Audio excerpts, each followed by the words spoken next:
If I told you that my mom once smiled sweetly at my girlfriend while secretly handing her a typed letter calling me unhinged and a danger to women, would you believe me? Or would you think I'm exaggerating, bitter, or maybe just one of those dramatic Reddit guys looking for sympathy clicks? Honestly, I wish I was making it up. My name's Scott, I'm 33, and I've spent the better part of my life trying to navigate a relationship with a mother who smiles like a saint in public and slices like a scalpel behind closed doors.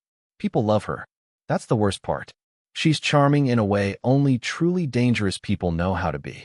She bakes cookies for the neighbors, remembers birthdays, donates to charities, and always plays the victim when things go sideways.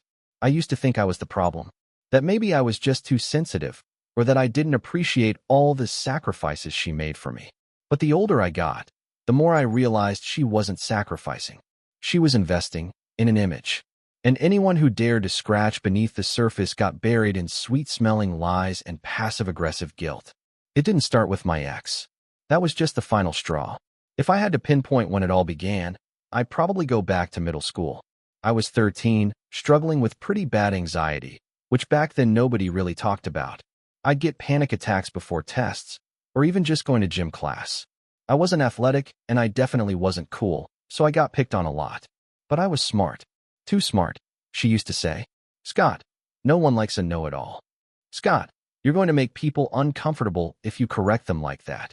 Scott, stop fidgeting, you're embarrassing me. That was the word she loved, embarrassing. It came up in every fight, every scolding, every moment I tried to just be myself. I'd make a joke she didn't find funny, embarrassing. I'd get emotional watching a sad movie, embarrassing. I'd try to explain something I learned in science class, and she'd cut me off with that tight-lipped smile. Scott, no one cares about that. You're making people uncomfortable. The thing is, she never yelled. Not once.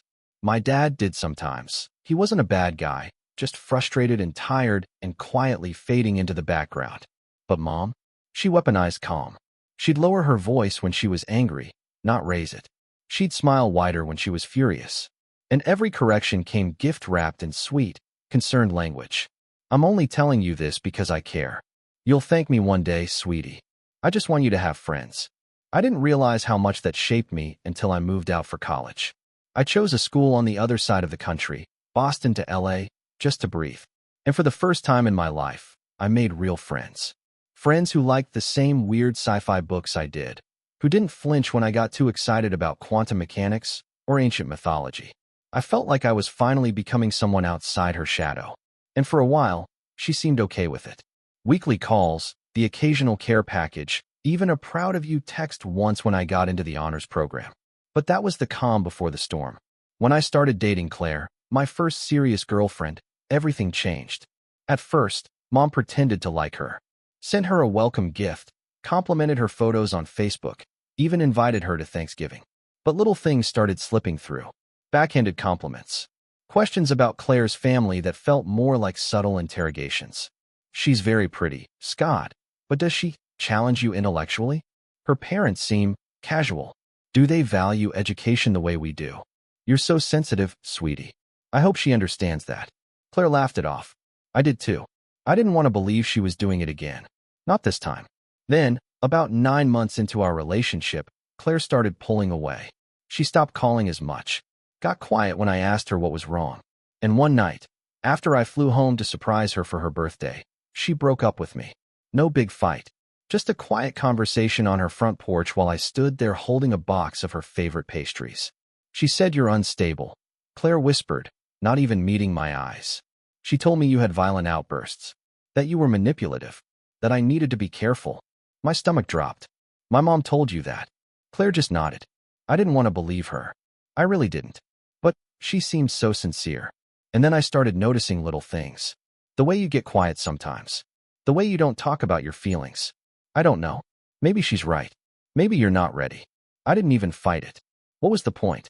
I walked home that night in the rain, suitcase dragging behind me. And for the first time in my adult life, I realized something that should have hit me years earlier. My mom didn't want me to be happy. Not really. Not if it meant I'd stop needing her.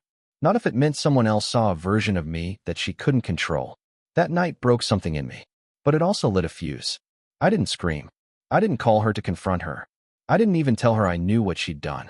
I played along, smiled on our weekly video calls, sent her flowers for Mother's Day, replied to her messages like everything was fine, because I was done playing defense.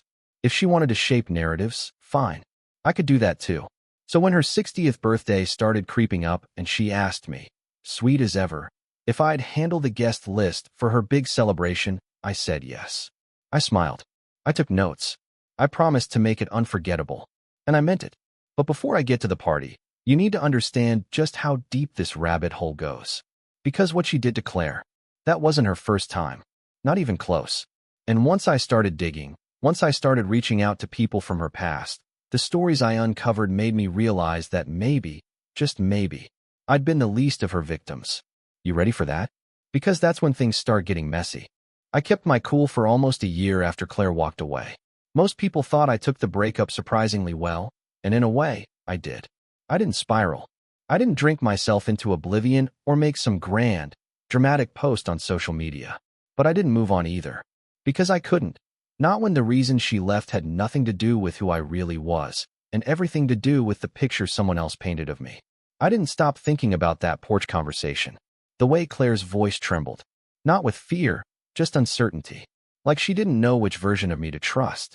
The one who had stayed up all night with her during her finals week, making flashcards and cooking pasta, or the one her mom whispered about over coffee with mine. The unstable one. The dangerous one. The fiction. But a well-told fiction is often more powerful than truth, especially when it comes from someone with perfect posture and a church mom voice. My mom's not loud. She never has been.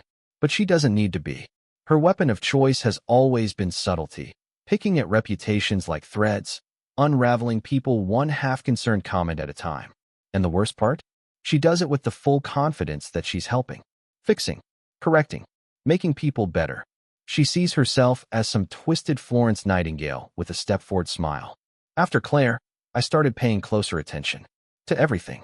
Her tone, her word choices, the way she talked about other people. I started noticing patterns I'd ignored for decades, like how she always emphasized the parts of my life that were failures, but framed them as gentle concern. Oh, Scott struggled in school growing up, but he's doing his best. Scott's always been a little anxious, but he's very smart. He's such a sensitive soul. Sometimes that makes life harder for him. Those weren't just innocent comments. They were character summaries. And she'd been narrating my life to others like that since I was a teenager. That became clear when I ran into one of my old high school friends, James, at a conference in Chicago. We grabbed dinner, reminisced for a bit, and somewhere between appetizers and the main course, he said something that knocked the wind out of me. You know, James said, swirling his drink, your mom once told my parents you were seeing a therapist because you had rage problems. That you punched a wall or something.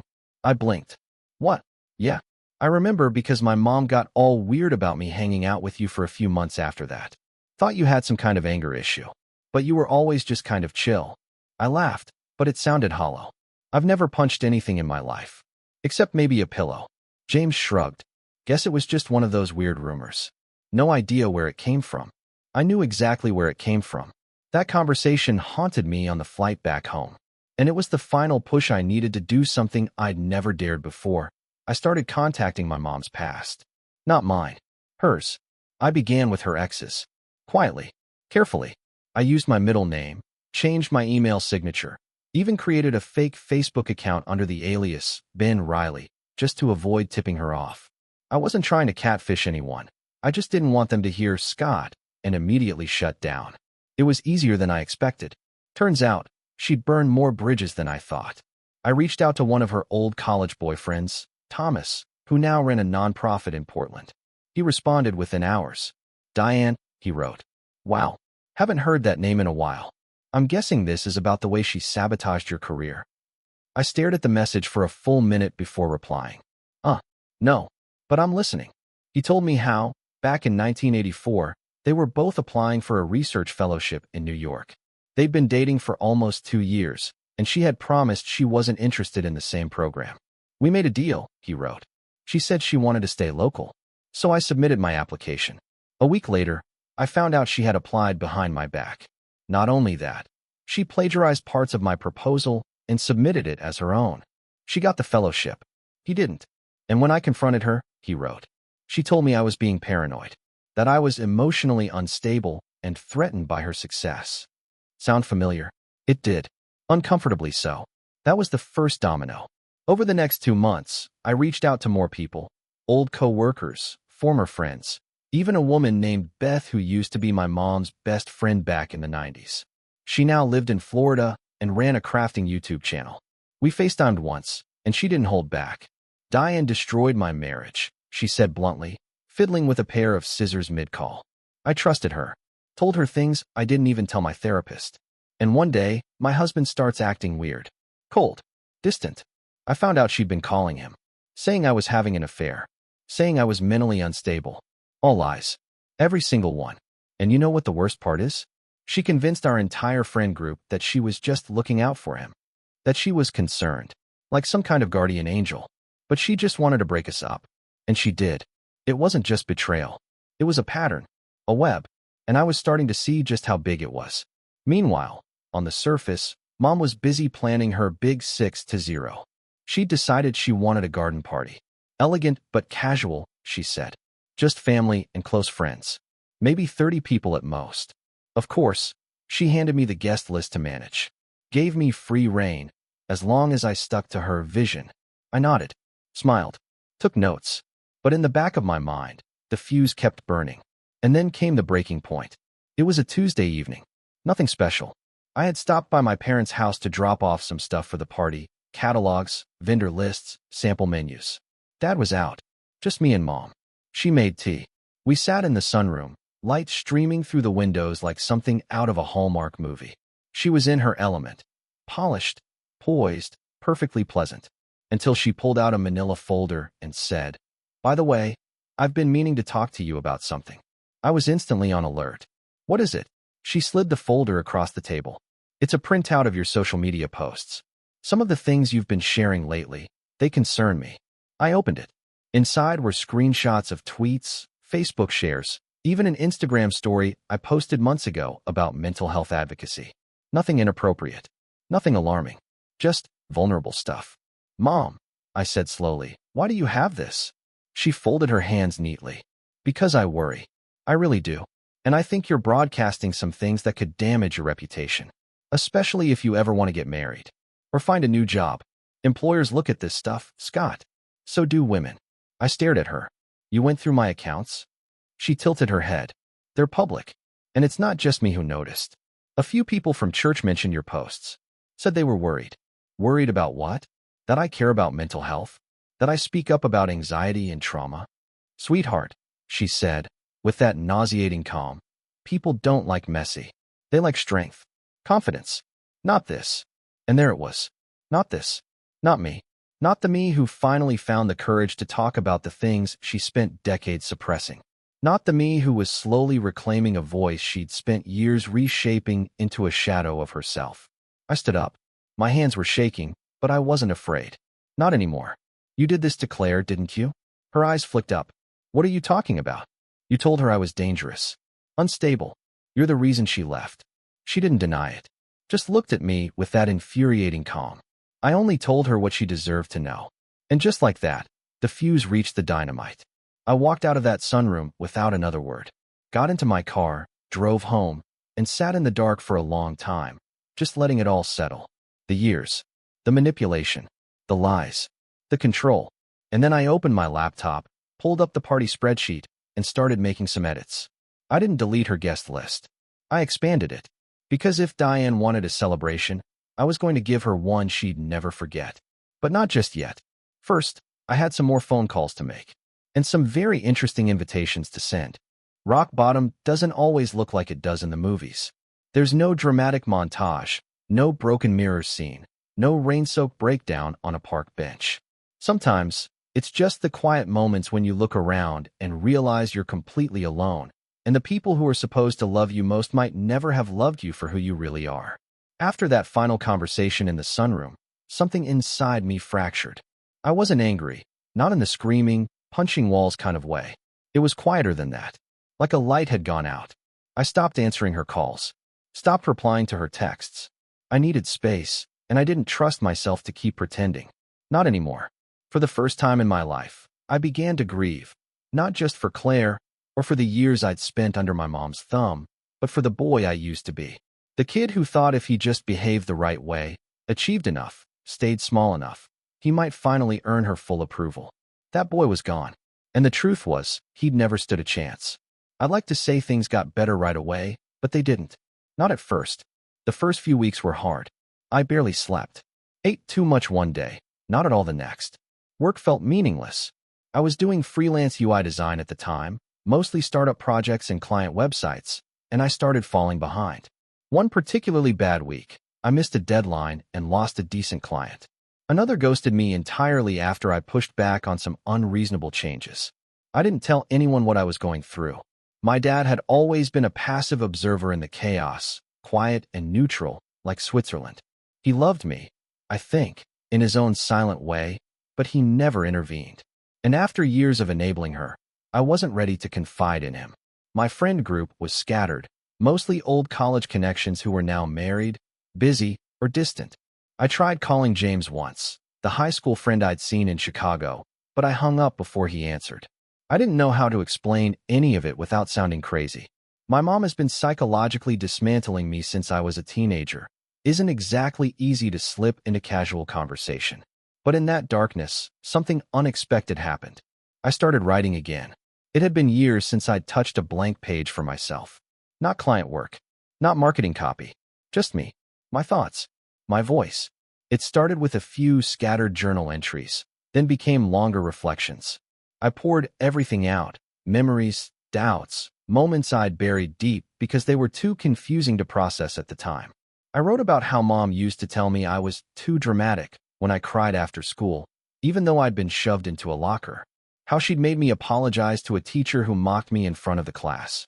How she once told me, at 17, that if I didn't fix my attitude, no woman would ever love me. Writing gave me distance. It let me hold the truth in my hands instead of just in my chest. Eventually, I started posting some of it anonymously on a blog, just essays about growing up under emotional manipulation, about reclaiming identity, about healing. I didn't expect anyone to read them. I just needed a place to put the pain. But then one post went semi-viral. It was called The Smile That Cuts, Surviving a Parent Who Weaponizes Niceness. Within a few days, it had over 10,000 views. I started getting emails, first from strangers, then from therapists, advocates, even a few teachers. People telling me they saw their own parents in my words. One woman wrote, "I thought I was the only one. Reading this made me feel less crazy." Another said, "This helped me finally explain to my husband why I'm so afraid of my mother's compliments." I was stunned, and for the first time in a long while, I didn't feel alone. That little blog snowballed. Over the next few months, I built a modest following. Nothing massive, just a community of readers who found comfort in shared experience. I added a newsletter, started posting weekly. My inbox filled with stories, raw, heartbreaking, powerful stories from people all over the world who had survived the quiet kind of abuse. The kind no one sees coming because it comes wrapped in good intentions. And here's the twist no one expected, not even me. One of those readers was an editor at a mid-sized publishing house. She reached out with a simple message. "I think you're telling an important story. Have you ever considered writing a book?" At first, I laughed. A book? Me? But then I thought, why not? So I said yes. For the next 6 months, I wrote like my life depended on it. Some days it felt like therapy, other days like surgery. I had to peel back layers I didn't even know I had. But I stayed with it. I structured the book around stories from my past, some painful, some quietly triumphant. I included excerpts from reader emails, with permission, research on emotional manipulation, and reflections on healing. I titled it, Not the Crazy One. Because for so long, that's exactly what I'd been made to feel. Meanwhile, my mom still thought I was planning her birthday. I played it cool, sent her periodic updates, asked fake questions about color schemes, music preferences, catering. She was thrilled. "This is going to be so special, Scott," she told me on the phone one night, her voice syrupy sweet. "Thank you for making it all about family." I smiled through my teeth and told her it was my pleasure. But in the background, I was building something very different. I had a second guest list now, one she didn't know about. A spreadsheet labeled Private RSVPs. It included every person I'd contacted during my research. Every ex-boyfriend, every ex-friend, former coworkers, estranged relatives, even a few people from our old church who had quietly distanced themselves over the years. Most of them said yes immediately. She always pretended to care about me, then talked behind my back. She told my fiancé I was an alcoholic. I've been sober since college. She accused me of stealing jewelry just because I wore it better than her. The stories just kept coming. Some of them asked if it was safe, if there would be any backlash. I'm not trying to start a fight, one woman wrote, but I want her to know what she did. I promised them all the same thing: no shouting matches, no drama, just a chance to speak, to be seen, to hold a mirror up to the woman who had spent her entire life polishing hers. And maybe, just maybe, shake the perfect image she clung to so tightly. But I wasn't doing this for revenge anymore. Not exactly. That had changed. What I wanted now was truth. I wanted to see her face when the people she stepped on finally stepped forward. I wanted to show her that the narratives she'd crafted weren't airtight, that the world she controlled with a smile and a whisper was starting to crack. And most of all, I wanted to reclaim my story, not as the unstable son, not as the embarrassment, not as the quiet kid who never fought back, but as the man who finally did. Of course, I knew there would be fallout. Maybe some family would side with her. Maybe she'd cry, spin it, double down. But for once, I didn't care. I wasn't afraid of her anymore. And that, more than any party, any book deal, any applause, that was the real victory. The rise wasn't loud. It was a quiet, steady reclaiming of self. And with every chapter one wrote, every invitation I sent, every email I received from someone who had survived a Diane of their own, I grew stronger. She had torn me down for years. Now, I was building something better. Not just for me, but for everyone she tried to silence. And her 60th birthday? That was going to be the stage. Not for revenge, for truth. But I still had one final surprise in store. One name on the list she never expected. One person whose story would hit harder than all the others combined. And when she saw them standing in that garden, drink in hand, looking her dead in the eye, that was going to be the moment everything changed. By the time May rolled around, barely a month out from my mom's 60th birthday, I had everything I needed. The stories, the names, the receipts. My email threads were stacked, my spreadsheet was color-coded, and my nerves were wired tight. Every single night, I lay awake rehearsing different outcomes. Would she cry? Would she explode? Would she go quiet, play the victim, and start spinning a counter-story on the spot like she always did? Didn't matter. Because for once, I was ahead of her, and I wasn't going to blink. But if I was going to pull this off right, I needed precision. This wasn't just about inviting people she wronged. It had to be curated, structured, strategic. If I went in guns blazing, it would look like an ambush, and then she'd have the perfect excuse to discredit everything. She'd twist it into, Scott's always had a flair for drama. I think he needs help, honestly. And everyone who didn't know better would believe her. No, I needed to let the truth speak for itself. I had to stage it like a mirror she couldn't look away from. So I split the event into two lists. List A was her official party, the one she knew about.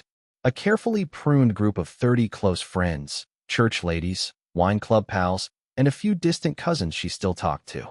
We booked a beautiful garden venue about 20 minutes from town, the kind of place with string lights, a gazebo, and overpriced finger food. She loved it. List B, though, that was mine. I booked a second venue, less polished, more intimate, just across the street. A private room in a historic community center with sliding glass doors, a sound system, and, crucially, a full wall of windows that faced the garden venue's west lawn.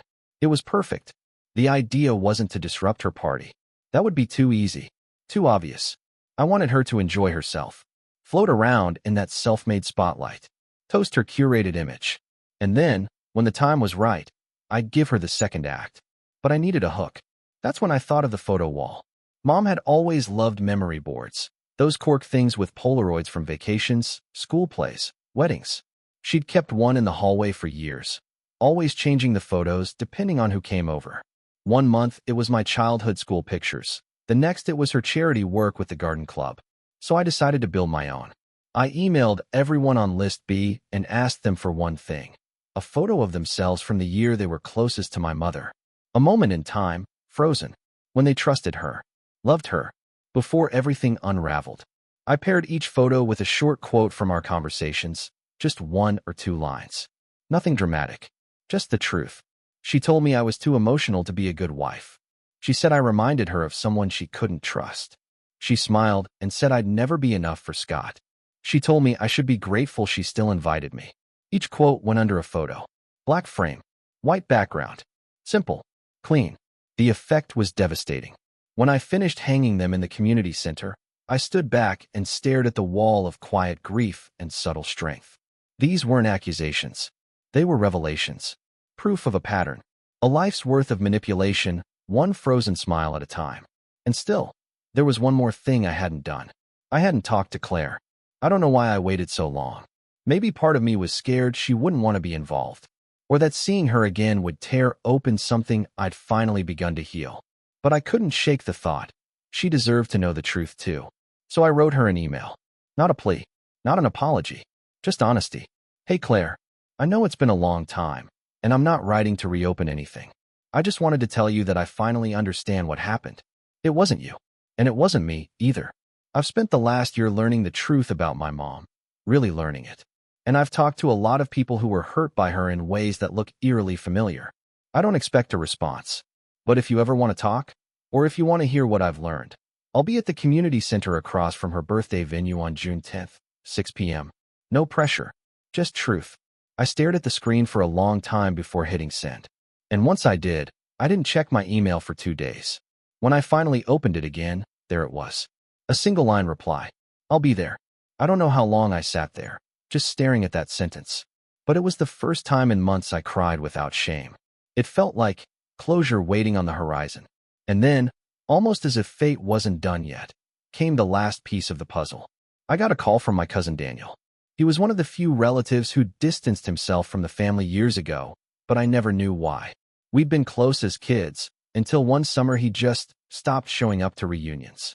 I asked Mom once, and she said something vague about substance problems and bad decisions. But now he was calling me. I heard about the guest list, he said, his voice gravelly but steady. Saw your post on that Survivor blog. You still taking names? I hesitated. You want to be part of it? There was a long pause. She told my wife I cheated on her, he said finally. Said it was her duty as a Christian woman to tell the truth.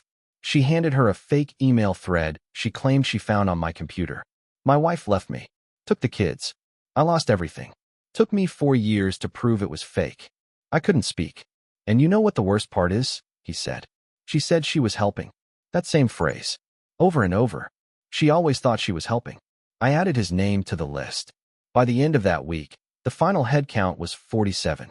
47 people from across 4 decades, all with different stories, different scars, but the same common thread, Diane.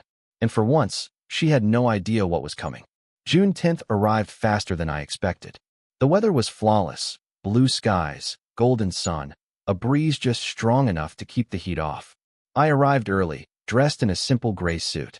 Not flashy, just clean, professional. I greeted the catering staff, confirmed both bookings, did a sound check in the community center, and helped the AV guy set up a screen for a short video montage I'd edited together. And then, I waited. People started trickling in around 5. Beth, the ex-best friend with the jewelry accusation, brought cookies. Thomas from Portland gave me a tired hug and said, "Let's do this."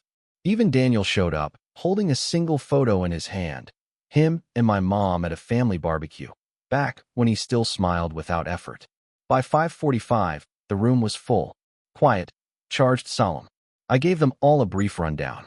How it would work, when we'd walk over, how I'd introduce the night. No one was looking for vengeance, just truth. At exactly 6:10 p.m., 10 minutes after her party officially started, I stepped outside.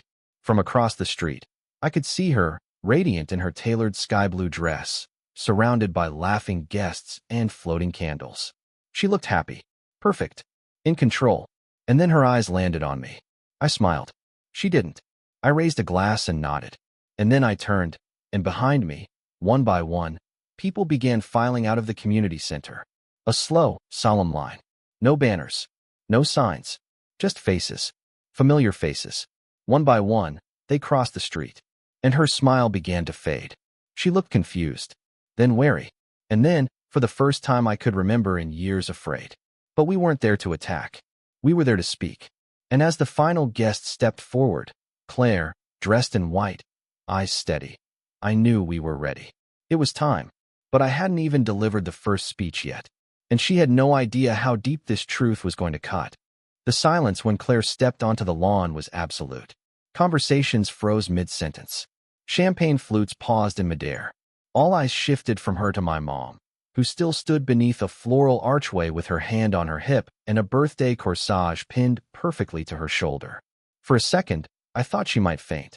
Her expression didn't crumble, it calcified. Her smile vanished, her eyes narrowed ever so slightly, and her back straightened like she was preparing for war. She opened her mouth to speak, but then she saw the rest of them. The line of people following Claire like shadows of a past she had buried in polished politeness and whispered gossip. 47 people. Some in heels, some in sneakers, some in stiff blazers that hadn't seen daylight in years. All of them here because of her. She blinked rapidly and took a small step back, trying to reassert control. "What's going on?" she said, aiming her words past Claire and toward me. Her voice was still syrupy, but it cracked slightly around the edges. "Scott, what is this?" I stepped forward, not angry, just calm, clear, grounded in a way I hadn't been since I was a kid. "It's your birthday, Mom. You said you wanted it to be about family."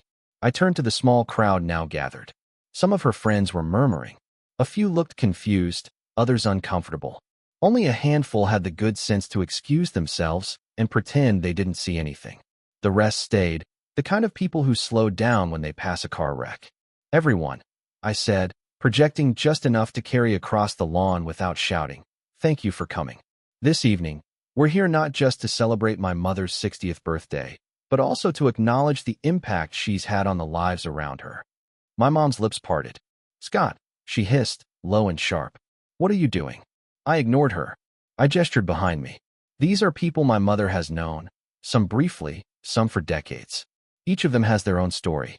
Each of them was affected by her choices. Tonight, we're giving them a voice. Claire stepped forward. She didn't look at me. She didn't need to. Her eyes were locked on my mom. "When I first met you," Claire said, "I thought you were elegant, warm, generous. You made me feel like part of the family." Mom swallowed hard. "And then, slowly, you made me feel like I was wrong. You told me Scott was unstable, that he had a history of episodes, that I should keep my distance for my own safety. And the way you said it, it wasn't dramatic. It was gentle, like a concerned nurse giving bad news." Claire took a breath. "But I've spent the last year learning the difference between concern and control. And now I know, what you did wasn't protection. It was sabotage. You poisoned something real because you couldn't control it." Someone gasped. Mom started to speak, but another voice cut in. It was Beth, the ex-best friend whom Mom had accused of theft. "She did the same thing to me," Beth said. "We were best friends for 10 years. Until I got engaged. Then she started planting seeds, about my fiancé, about my character. She told him I had a pattern of instability. He left me 2 months before the wedding."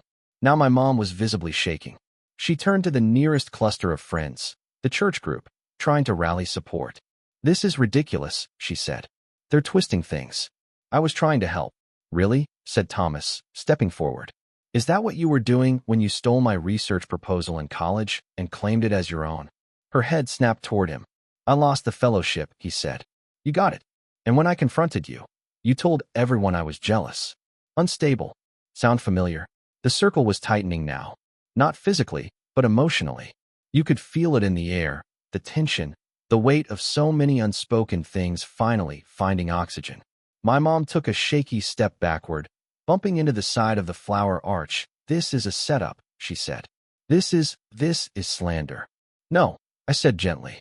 "This is the truth, and it's been waiting for you." I nodded toward the far end of the garden, where we'd set up a second photo wall. A few guests turned to look. One of the AV guys, a friend I'd hired to run the setup, tapped the space bar on a laptop, and the screen flickered to life. A slideshow began. 47 faces. 47 quotes. No narration. No music. Just truth, in black and white. People murmured. Some looked visibly shaken. Others kept watching, eyes wide. And then, right in the middle of it all, came a photo of Daniel, my cousin. He stepped forward. "She told my wife I cheated," he said. Forged emails. Destroyed my marriage. I didn't know it was fake until it was too late. He pulled a folded sheet of paper from his jacket. Here's the forensic report from the tech expert who confirmed the metadata was altered. He passed it to one of the guests, who held it like a bomb. And then Daniel looked her dead in the eyes. I would have taken that to my grave, Aunt Diane. But not anymore. She opened her mouth, maybe to deny it, maybe to cry, but she never got the chance. Because then came the final blow. My father. He hadn't said a word all night. He'd been standing off to the side, pale, hands clasped like he was praying. But now he stepped forward. And when he spoke, his voice was quiet, but it carried. I knew she was difficult, he said, but I didn't know how far it went. He turned to face the crowd. I stayed silent for years because I thought I was keeping the peace. But peace built on silence isn't peace, it's denial. And I want to apologize. To my son. To all of you. For not speaking up sooner. My mom looked like she'd been struck. Her eyes darted from person to person, searching for an ally, a lifeline, someone, anyone, to defend her. But no one moved. And in that moment, she was finally, undeniably alone. She dropped her glass. It shattered on the stone path, the sound sharp as a slap. I've done everything for this family, she said, her voice shaking. Everything. And this is how you repay me. No, I said. This is how we free ourselves. She let out a small, bitter laugh. You're going to regret this. All of you. You think you're heroes, but you're just children playing with fire. I'm not a child, I said quietly. I'm your son, and I'm finally done pretending you didn't burn everything you touched. With that, I turned away, and slowly, the others followed. We walked across the lawn in silence, back toward the community center. The string lights behind us flickered in the dusk like the last heartbeat of her empire. Some of her guests left immediately. Others stayed just long enough to say polite goodbyes, their smiles brittle, their minds clearly elsewhere. Back in the community center, people hugged. Some cried. Others just stood in small groups, breathing the rare air of vindication. The quiet hum of relief filled the space. Claire came up to me and touched my arm. You did it, she said. I nodded, suddenly exhausted. I didn't do it alone. She smiled. Still, it was brave. I shook my head. It wasn't about being brave. It was about being done. We stood there for a while, watching the faces on the wall, the pieces of a truth that had finally come together. In the weeks that followed, the fallout was swift. Mom's birthday photos never made it to Facebook. The ones she posted were heavily cropped, carefully framed, and captioned with vague comments like, an eventful night. People sure can surprise you. But the damage was done. Word spread. Quietly at first, then louder. Some of her church friends stopped inviting her to things. The wine club fizzled. My cousin Rachel stopped taking her calls. Even a few of her old allies, people who had once echoed her whispers, began to drift away. At first, she tried to regain control. She spun new narratives. Claimed she was being attacked, that we were jealous, ungrateful, brainwashed. But none of it stuck. Not this time. Because too many people had finally seen her, truly seen her, for who she was. And me? I didn't gloat. I didn't post about it. Didn't rub it in. I just moved on. I signed the publishing deal. The book came out 6 months later and found its own quiet audience. I started therapy again. Real therapy, not the guilt-laced talks Mom used to weaponize. I reconnected with Claire. Slowly. Carefully. We weren't rushing into anything, but we both knew something real had been salvaged from the wreckage. Most importantly, I felt free. Not happy all the time. Not healed overnight. But free. And that was enough. One day, months later, I got a letter in the mail. No return address, but I recognized the handwriting. My mom. Inside was a single line. You've humiliated me. I hope it was worth it. I stared at it for a moment, then folded it up and dropped it in the shredder. Because she was wrong. It wasn't humiliation. It was accountability. And yes, it was absolutely worth it. Final line. I didn't ruin her birthday. I just let the truth be the guest of honor.